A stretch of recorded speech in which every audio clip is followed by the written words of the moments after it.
যেই ব্যক্তি রাতের বেলা এই দোয়াটি 3 বার পরে ঘুমিয়ে যাবে, আল্লাহর নবী বিশ্বনবী সাল্লাল্লাহু আলাইহি ওয়াসাল্লাম বলেন, সকাল বেলা যখন আল্লাহ তাআলার বান্দা ফজরের নামাজের মাঝে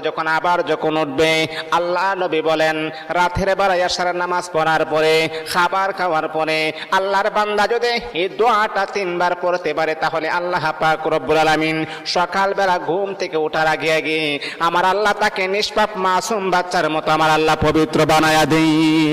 দোয়াটা সবাই আমরা জানি, আমরা সবাই কিন্তু দোয়াটা জানি, কিন্তু আমরা আমল করি না। দোয়াটা হলো